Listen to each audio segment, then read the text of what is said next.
again, unschooling is where you allow young people and you trust that young people can figure out whatever it is they want to learn when they want to learn.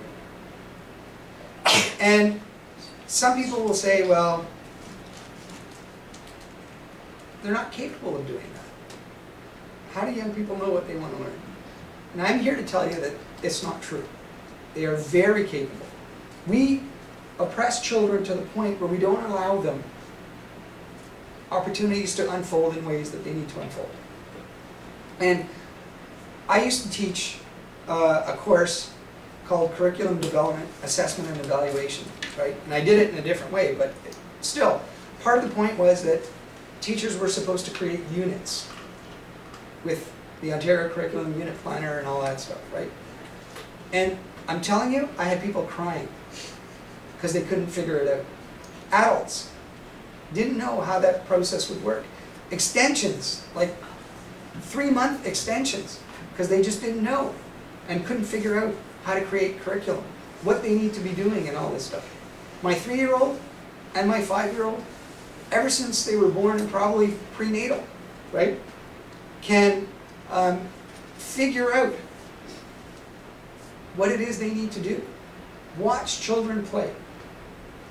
Watch children develop their own curriculum every day. And watch as soon as an adult comes in the room and tries to help the play, how it quickly disbands, right?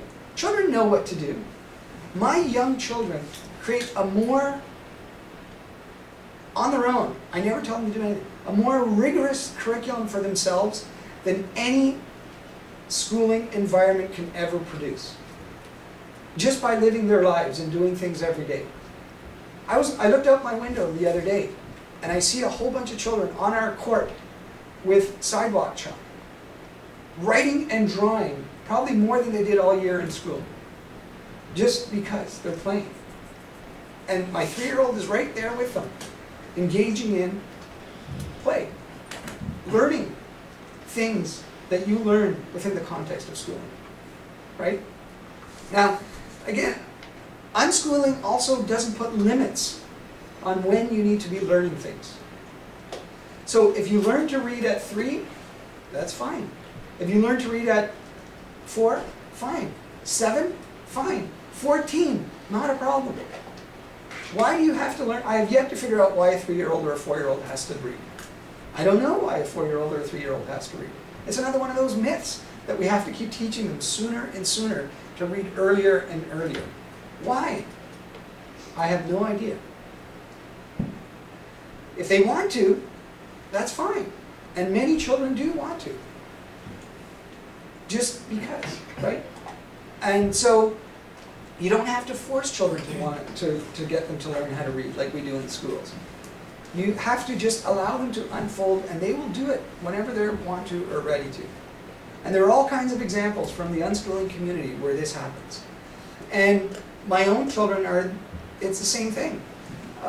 They learn to read when they want to learn to read. And there are people like, for instance, some of you may have heard of Summerhill, I'm not sure, but it's the most famous school around the world, started by A.S. Neal.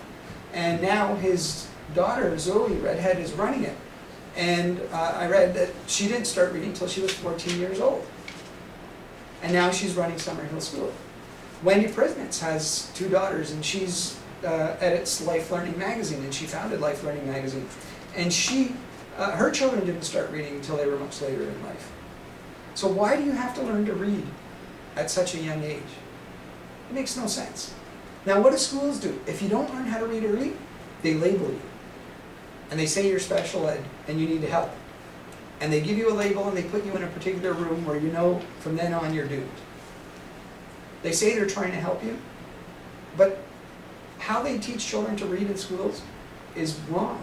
It's misguided. It's not how children learn to read. It's that simple.